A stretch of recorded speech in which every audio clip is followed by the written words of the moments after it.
नमस्कार दोस्तों, मेरे YouTube चैनल प्रकाश अग्रवाल में आपका हार्दिक स्वागत है। हम रीट व आर्टेट में आए पिछले वर्षों के प्रश्नों का अध्ययन कर रहे थे। आज ये हमारा पार्ट 5 है। पिछले पार्ट देखने हो तो डिस्क्रिप्शन बॉक्स में लिंक दिया गया है।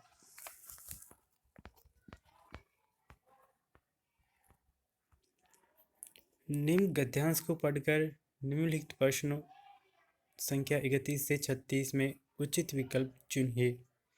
आपको एक गद्यांश दिया गया है। वीडियो ज़्यादा लंबा ना हो इसलिए मैं गद्यांश नहीं पढ़ूंगा। आप वीडियो को रोककर गद्यांश पढ़ लें। आज का पहला प्रश्न है, निम्न में से तत्सम शब्द नहीं है। सभ्यता, अवलोकन, हासिल, आवश्यकता। इसका सही आंसर है ऑप्शन सी, हासिल। काम का तद्भव है कर्म, कारज, कार्य, कर्म। ये क्वेश्चन आपका डिलीट हो गया है। नेक्स्ट क्वेश्चन है, सुयोग का विलोम है प्रयोग, संयोग, अयोग, कुयोग। इसका सही आंसर है ऑप्शन डी, कुयोग। कौन सा शब्द में उपसर्ग है? सभ्यता, उपयोगिता, भटकता, पूजा। इसका सही आंसर है ऑप्शन बी, उपयोगिता।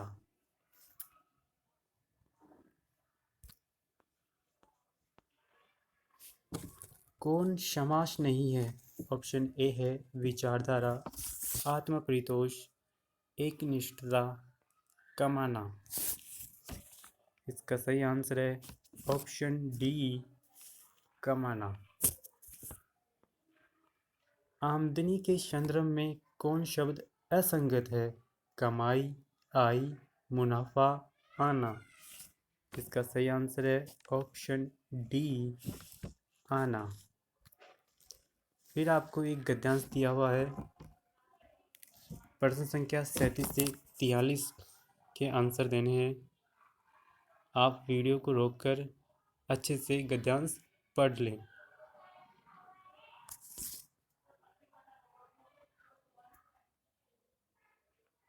संसार के सभी देशों में शिक्षित व्यक्ति, ऑप्शन ए है अपनी मातृभाषा में दक्ष होते हैं, अंग्रेजी जानते हैं, पढ़े लिखे होते हैं, उच्च पदों पर आसीन होते हैं।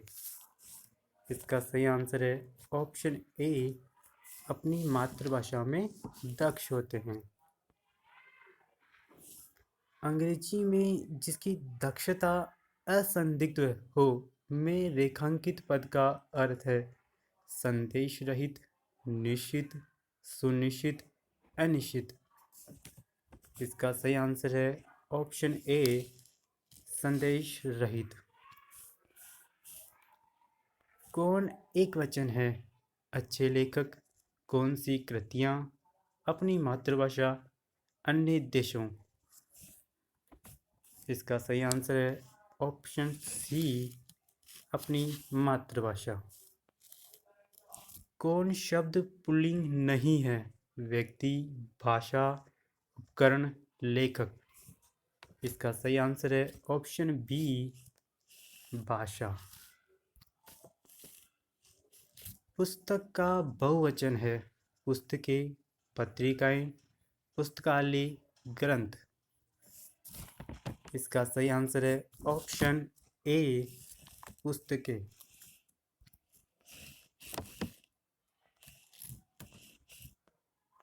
कवि का स्त्रीलिंग है कवि, कवयित्री, लेखिका, कवित्री। इसका सही आंसर है ऑप्शन डी, कवयित्री।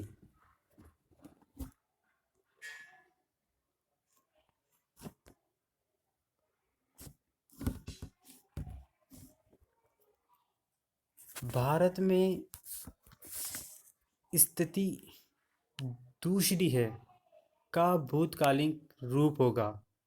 भारत में ऐसी स्थिति थी, भारत में स्थिति दूसरी थी, भारत की स्थिति दूसरी थी, भारत में स्थिति ऐसी थी।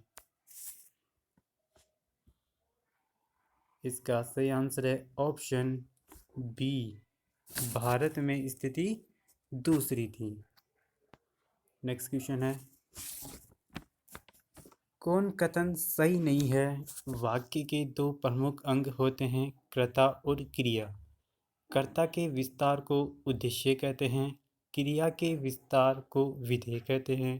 रचना के आधार पर वाक्य चार प्रकार के होते हैं। इसका सही आंसर है ऑप्शन डी, रचना के आधार पर वाक्य चार प्रकार के होते हैं।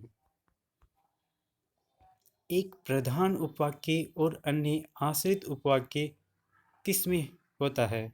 संयुक्त वाक्य, जटिल वाक्य, सरल वाक्य, मिश्र वाक्य। इसका सही आंसर है ऑप्शन डी, मिश्र वाक्य। कौन मिश्र वाक्य है? राहुल पढ़ रहा है, सुरेश नदी में डूबने लगा, मैंने सुना है कि सुरैया ने निकाह कर लिया, वह आया, थोड़ी देर बैठा और तुरंत लौट गया। इसका सही आंसर है ऑप्शन सी, मैंने सुना है कि सुरैया ने निकाह कर लिया है।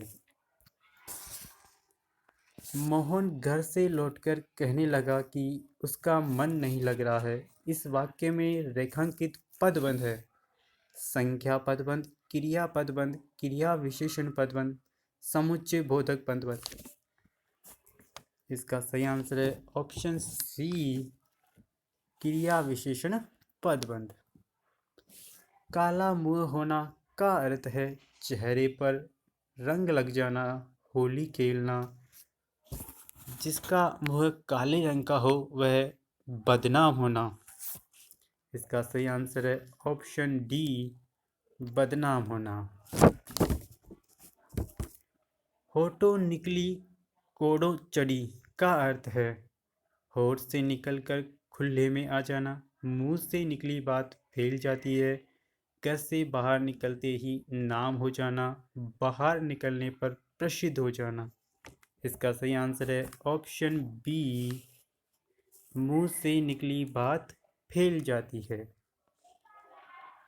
चांदी का जूता का सर्वाधिक उपयुक्त अर्थ है महंगी वस्तु, रिश्वत, अनुपयोगी वस्तु, अमीरी का दिखावा। इसका सही आंसर है ऑप्शन बी, रिश्वत। भाषा की शिक्षा दी जाती है अर्थग्रहण और अभिव्यक्ति के लिए, विद्वान बनाने के लिए, मनोरंजन के लिए, साहित्यकार बनाने के लिए। इसका सही आंसर है ऑप्शन ए, अर्थग्रहण और अभिव्यक्ति के लिए। व्याकरण अनुवाद विधि को किस नाम से भी जाना जाता है? ध्वन्यात्मक विधि, प्रत्यक्ष विधि, भंडारकर विधि, सैनिक विधि। इसका सही आंसर है ऑप्शन सी, भंडारकर विधि। लेखन क्रिया के शिक्षण का आरंभ होता है सीधी रेखाओं से, घुंडियों से, तिरछी रेखाओं से, अक्षरों से। इसका सही आंसर है ऑप्शन ए, सीधी रेखाओं से। द्रुत पाठ है कविता का अध्ययन, कहानी का अध्ययन, नाटक का अध्ययन, साहित्य पुस्तक का अध्ययन। ये क्वेश्चन भी आपका डिलीट हो गया है। शब्द भंडार में वृद्धि के लिए सर्वाधिक उपयुक्त है गद्य शिक्षण, पद्य शिक्षण, व्याकरण शिक्षण, अलंकार शिक्षण। इसका सही आंसर है ऑप्शन ए, गद्य शिक्षण। अधिगम की संपूर्णता होती है इकाई योजना में, दैनिक पाठ योजना में, मासिक योजना में, वार्षिक योजना में। इसका सही आंसर है ऑप्शन ए, इकाई योजना में। लेखन कला का विकास होता है देखने से, सुनने से, अनुकरण से, अभ्यास से। इसका सही आंसर है ऑप्शन डी, अभ्यास से। हिंदी शिक्षण में उपलब्धि की जांच की जा सकती है उपलब्धि परीक्षण से, बुद्धि परीक्षण से, वस्तुनिष्ठ प्रश्नों से, मौखिक परीक्षा से। इसका सही आंसर है ऑप्शन ए, उपलब्धि परीक्षणों से। समग्र और सतत मूल्यांकन, ऑप्शन ए, विद्यार्थियों के लिए उपयोगी परंतु शिक्षक के लिए भार में शिक्षक और विद्यार्थियों के बीच निकट संबंध आवश्यक है, शिक्षण के दौरान भी संभव है, से ही विद्यार्थियों के व्यक्तित्व का विकास संभव है। यह भी प्रश्न आपका डिलीट हो गया है। उपचारात्मक शिक्षण के लिए आवश्यक नहीं है, शिक्षण विधि को स्थायी रखना, विद्यार्थी की किसी भी गलती की अवहेलना नहीं करना, पहले निधानात्मक प्रशिक्षण कर लेना, इनमें से कोई नहीं। इसका सही आंसर है ऑप्शन ए, शिक्षण विधि को स्थायी रखना। अगर वीडियो अच्छा लगा हो तो चैनल को सब्सक्राइब कीजिए, वीडियो को लाइक कीजिए। अगर आपका कोई सुझाव हो तो नीचे कमेंट कीजिए। धन्यवाद।